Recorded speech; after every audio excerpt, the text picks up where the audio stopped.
Hi, Florence. Hello Hi, to you. Cyril. Good morning. A lot of French papers are focusing on what they see as a rise in racism here in France. That's right. Let me tell you what the context is here. Why are we talking about it today? Well, in the last couple of weeks, in the last couple of months, a lot of papers are saying that there's been a lot of racial slurs being thrown around in the media by politicians. For instance, last month, the Justice Minister Christiane Taubira, well, she was the victim of several racist comments, first of all, by a far-right National Front politician, but also last week by a 12-year-old girl at a rally who waved a banana at her and likened her to a monkey. So, as you can see on the front page of Libération today, she gives an interview. She comes back on this incident for the first time, and she says that such racism is an attack at the heart of the Republic. And she says that these racist comments not only make her sad, they also really worry her. She says that people in France are becoming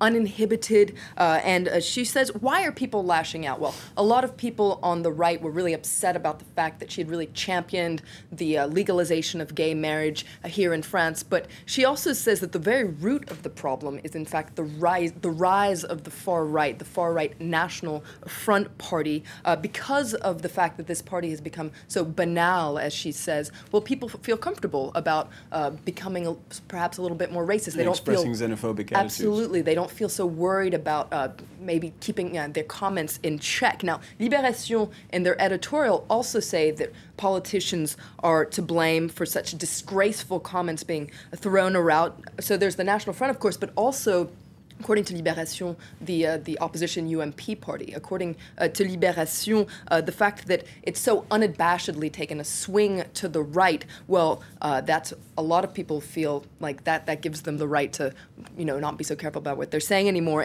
But according to Libération, this is something that should not be ignored. This is a very slippery slope, a very dangerous slope that French society is going down. And the Paris daily, Le Parisien, also focusing on racism today? Absolutely. It's on the front page. They ask the question flat out, is France becoming racist? Now, in their editorial today, they also talk about what they call this rancid smell in the air. They talk about not only politicians, but also intellectuals and the media fanning the flames of what they call everyday racism that's already been exacerbated by the economic crisis. And so they blame us, the media, for fanning the flames here. In fact, they go to the town of Amiens in the north of France to kind of test the waters. And they note that there's a growing irritation, as they call it, against immigrants. Little comments like, I'll give you one, they have everything, we have nothing. That's a quote from a shopkeeper talking about how immigrants, according to the shopkeeper, are taking advantage of France. Now, it's interesting to note that Amiens,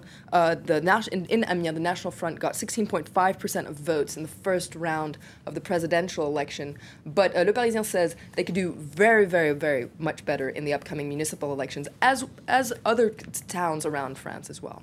And speaking of the National Front, Le Monde reports about a candidate from the National Front Party who's decided to leave the party because it's racist. That's right. It's quite paradoxical, actually. This is a woman and she named... just found this... She just discovered this. It's interesting. It's a very interesting article by... this is the woman, Nadia Porto. Now, she's of Algerian origin, and she decided to leave the party because, as you said, it's racist and homophobic. Now, why was she drawn to the party in the first place?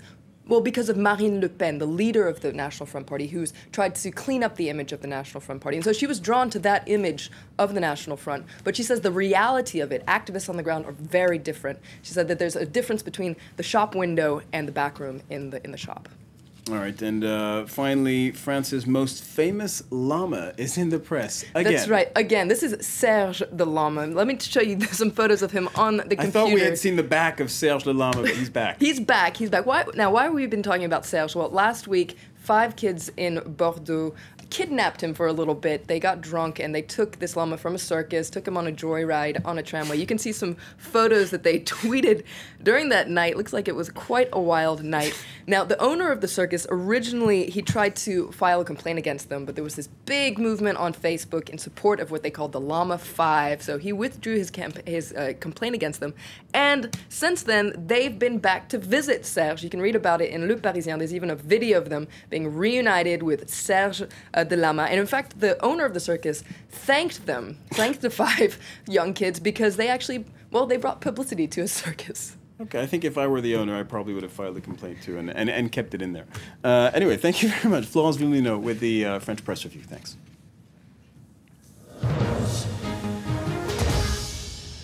More news coming up in a few minutes. In Focus, we'll be heading to Jerusalem's Old City, to one of the holiest sites in the world. Our correspondent Gallagher Fenwick asks if it could spark another conflict between Israelis and Palestinians.